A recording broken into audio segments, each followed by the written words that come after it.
Le camp des païens de Fenimore Coopé. Au XVIe siècle, en Allemagne, entre les châteaux et les monastères existait une guerre de territoire, de richesse et de pouvoir. Et cela, chacun à leur façon. Faites la connaissance de ces personnages attachants. Vous aimerez. Vous le retrouverez sur Amazon. Voici un extrait. Le forestier rencontre Meta. La femme enveloppée d'une mante avait profité de l'intervention de Gottlob Fink pour quitter l'ermite sans attirer l'attention des bénédictins. Mais elle n'avait pas échappé aussi facilement à la vigilance de Berchtold. Celui-ci échangea avec le vacher un signe d'intelligence, et s'élança sur les traces de la fugitive. Elle courait avec l'agilité d'un chevreuil, et si le forestier avait eu quelques doutes sur l'identité de celle qu'il poursuivait, il aurait été du moins convaincu que l'âge n'était point le motif qui lui faisait cacher ses traits. Elle ne s'arrêta qu'après avoir traversé presque en entier le camp des païens, et s'appuya contre un cèdre, comme si ses forces eussent été épuisées. Berchtold avait marché vite, mais avec ce calme et cette dignité, que donne la conscience d'une vigueur physique supérieure. Il attribuait d'ailleurs la fuite de la jeune fille à des alarmes instinctives plutôt qu'à une crainte réelle.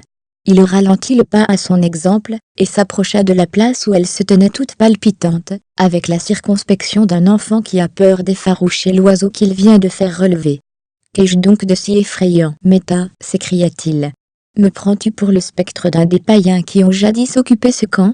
Tu n'as pas l'habitude de redouter ainsi un jeune homme, que tu connais depuis ton enfance, et que tu sais honnête et loyal. » « Il n'est pas convenable, » répondit la jeune fille interdite, « que je me trouve ici à pareille heure.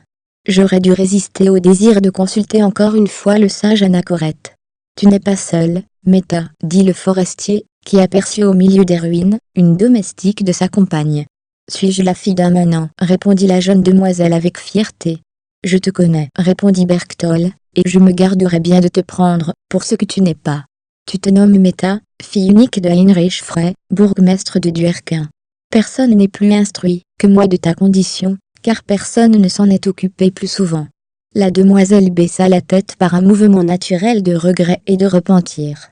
Et lorsqu'elle releva ses yeux bleus, dont un rayon de la lune augmenta la douceur, le forestier y eut une tendre bienveillance. « Je ne veux, dit-elle, me targuer ni du rang de mon père ni des avantages de ma position, surtout avec toi.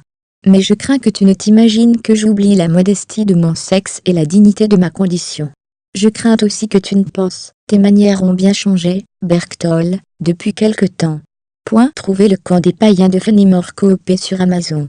Visitez-nous sur pleinddelivres.com et sur livresenligne.ca. Abonnez-vous à cette chaîne pour ne rien manquer. Vous êtes aussi invité sur ecololuca.com. Merci.